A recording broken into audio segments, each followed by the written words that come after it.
welcome back to my corner of the internet. I'm Shannon, and today I've got another book-related video to share with you guys. I had been planning to do a book talk on The Cabin at the End of the World today, but oh wait, hang on. All right, let's try that again. Hello, my dears. Welcome back to my corner of the internet. I'm Shannon. This back here, that's Bernard. He's been the October co-host on my channel for, this is the 5th year now. And today we've got a book-related video to share with you guys. Originally, it was going to be a book talk on The Cabin at the End of the World by Paul Tremblay, but I'm not quite done, and I didn't want to rush the ending because I'm terrified, for one. It's spooky. And I just wanted to enjoy the ending, so that's going to be next week. So today I thought I would do a book tag, and my friend Chloe over at Always Booked, a few days ago she posted the Finally Fall book tag. So I'm going to link her video down in the description below, and feel free to check her out. If you love book related content, she's great. I just love her, and you can see her answers to these questions. But for now, let's just get on into the questions. So number 1, in fall, the air is crisp and clear. Name a book with a vivid setting. I mean, so many books have very vivid settings. The first book that immediately comes to mind is The Great Alone by Kristen Hanna. It's set in the sort of Alaskan wilderness, and when I read it, I could see it so clearly, and it just stuck with me. For a while, when I was in my late teens, I lived up in the Northwest Territories in Canada in a city called Yellowknife. And it's similar to Alaska in that it's very isolated and very cold and very dark in the winter and very bright in the summer. And reading The Great Alone and hearing about the scenery and the people there kind of reminded me of when I lived in Yellowknife. But of course, her scenario in the book is much more isolated than when you live in Yellowknife, but it was just a very descriptive setting that stuck with me. Let's see, number 2, nature's beautiful, but also dying. Name a book that's beautifully written, but also deals with a heavy topic like loss or grief. I feel like 90% of the books I read deal with heavy topics like loss and grief because I love sad stories. But the answer to this question is easy, and if you've been around my channel for a while, it's a book I've mentioned again and again and again, and that is All My Puny Sorrows by Miriam Toews. It's perhaps one of the stories that weighed heaviest on my heart for the longest time after I finished reading it, so much so that here we are 3 or 4 years later, and I still talk about it and think about it so often, just so often. Question number 3, fall is back to school season. Share a nonfiction book that taught you something new.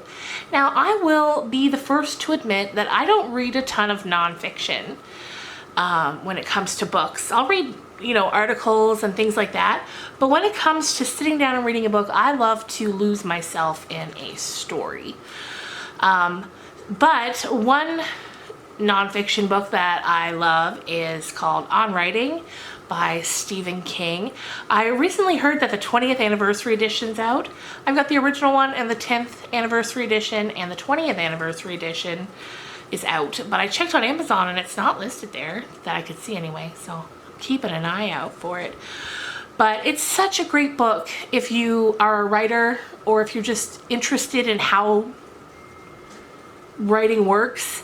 The first half of the book is kind of his story from when he was a young boy who just started writing stories for fun, to the first, handful of times he got rejected by publishers, to the first time his book got published, to when he was hit by the car a few years ago, or, a while ago now, but when he got in that really bad car accident. And it's so interesting to hear his story and see his journey and his relationship with his wife. It talks about his very intense struggles with addiction. It's just great. Then the second half of the book he calls the toolbox, and it's more practical writing advice. And I just love it. I go back to it so often. It's a great book. Question number 4. In order to keep warm, it's good to spend some time with the people we love. Name a fictional family or household or friend group that you'd like to be a part of. That's a tough one.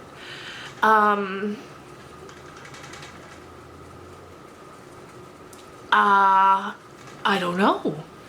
I've never really thought about it. I can tell you with certainty that, especially when I was younger, these books weren't out then, but if they had been, when I was a kid, the Harry Potter series, I would have wanted to live in that series. Go to Hogwarts, get to have all those friends, those magical powers. I would have been into that. As a 39-year-old, I probably wouldn't say that now. Geez. I don't know. Because I guess, like I said, a lot of the books I read are really sad and really heavy or really scary. And I mean, I wouldn't really want to live in any of them. Maybe with the Practical Magic Sisters. I love those books. But yeah, I'm sure later on after I've posted this video, I'm going to be like, wait, I know the answer now. But it'll be too late. Number 6, fall is the perfect time for some storytelling by the fireside. Share a book wherein somebody is telling a story.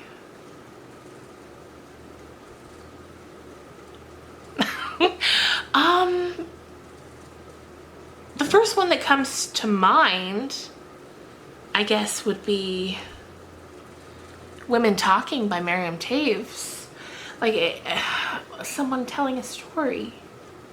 Yeah, I guess I'm gonna have to go with that one. I'm sure there's many, I'm sure there's tons, but that's the first one and only one that's coming to mind right now. Okay, number 7, the nights are getting darker. Share a dark, creepy read. Oh goodness. There's so many good ones. There are so many great, creepy Stephen King stories, especially if you check out his short story collections. I can see just off to the side here, I've pulled out one short story collection to reread from Stephen King, and that is Full Dark, No Stars. I love that one. I also love the one that has 1408 in it. 1408? Okay, that's gonna be my answer. The short story 1408 by Stephen King. It takes place in a hotel room and in a haunted hotel.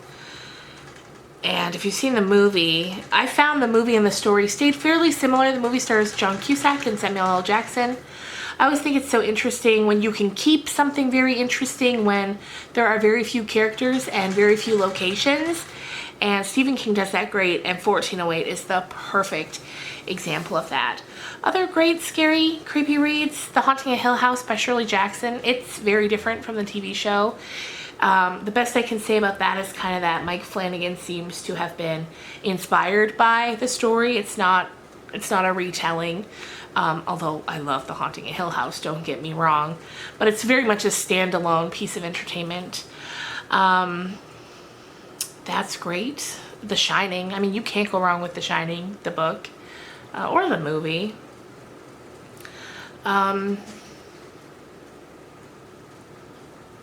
Yeah. Lots of great creepy stories. The one I'm reading right now, The Cabin at the End of the World, very creepy, very creepy. Rosemary's Baby, terrifying. Yeah. All right, so let's see what's next.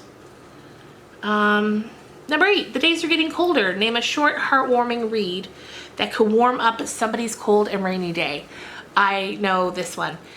I'm not entirely sure of the author because I don't have the book with me right now, but I'll edit all that in before I post this. It's called my grandmother's quilt, and my grandmother gave me this book on a day when I was moving away from home, and it was so special to me. And it's just a short book, a simple story about 3 generations making a quilt, a grandmother, a mother, and then the grandchildren. And it's such a beautiful, heartwarming story that it's just perfect. I think if you love those kind of stories, you'd love this one. Number 9, fall returns every year. Name an old favorite that you'd like to return to. Well, I'm kind of doing that now on my channel. We're rereading for me Pride and Prejudice by Jane Austen. That was one that had been on my list for quite some time to want to return to and reread more of as an adult, and I'm enjoying that quite a bit. Number 10, fall is the perfect time for cozy reading nights. Share your favorite cozy reading accessories. A nice cup of tea or a glass of wine, a cozy blanket, and that's about all I need. I don't need anything else. Just something warm to drink or some wine and a cozy blanket, and I'm all set for curling up for fall reading. It's just the best. And then number 11 is spread the autumn appreciation and tag some people. Honestly, if you've got a channel and you love books, definitely do this tag. And if you don't have a channel and you just want to share your answers, definitely do that down in the comments down below. Just tell me what are some of your answers for these questions. Anyway, you guys, I hope you have a great weekend. I will see you on Sunday with more Pride and Prejudice. Coming up in the weeks, we've got some spooky book talks. I'm also going to be doing a sort of standalone reading, like a let's read video of The Yellow Wallpaper, which is a very, very unsettling story, and I can't wait to share that with you guys. But it's just kind of a short story, so it'll just be one video. And yeah, that's going to do it for me. I hope you're all well, and I'll see you soon. Bye.